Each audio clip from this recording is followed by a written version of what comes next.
વડનગરની આંગણવાડી બહેનોએ પડતર પ્રશ્નોના રેલીમાં જોડાવા માટે ગાંધીનગર જવા નીકળ્યા હતા। વડનગરના આંગણવાડી બહેનો પડતર પ્રશ્નો માટે ગાંધીનગરમાં રેલીમાં જોડાવા માટે વડનગરથી ગાંધીનગર જવા નીકળી હતી, જેમાં લઘુત્તમ વેતન, બીએલઓ તેમજ જેવી કામગીરી આપવામાં આવી છે, જેના કારણે તેમના વેતનમાં વધારો થવા અથવા પડતર પ્રશ્નો માટે મહારેલીનું આયોજન કરવામાં આવ્યું છે। આમ તો શ્રાવણ માસમાં પવિત્ર મહિનામાં મહિલાઓ નારાજ થાય તો સરકારે સાંભળીને આંગણવાડી બહેનોના પ્રશ્નોનું નિરાકરણ કરે, નહીતર આગામી દિવસોમાં આ મહિલાઓ ઉગ્ર વિરોધ કરશે। અને કહેવાય છે કે કુદરત અને સ્ત્રી બંને એક જ છે। જો કુદરત અને મહિલાઓને નારાજ થાય તો ત્યારે પૃથ્વીના 5 તત્વો કંઈ નવા જૂની સંકેત દેખાતા હોય છે, તો મહિલાઓના પ્રશ્નોનું નિરાકરણ કરે તેવી આંગણવાડી બહેનોની આશા છે। જે કે સિંહ ગુજરાતી સાથે જીગર પટેલ, વડનગર। નામ પ્રજાપતિ મિત્તલબેન કૌશિક કુમાર, હું આંગણવાડી વડનગર કેન્દ્ર નંબર 12 માં ફરજ બજાવું છું।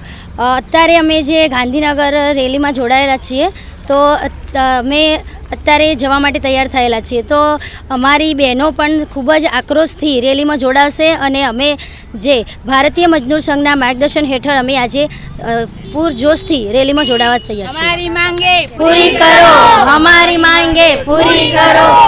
દરેક બહેનોની ઈચ્છા અને માગણીઓ છે કે સરકાર આંગણવાડી કાર્યકરને જે કામ સોંપે છે એના અનુસંધાને વેતનમાં વધારો કરો।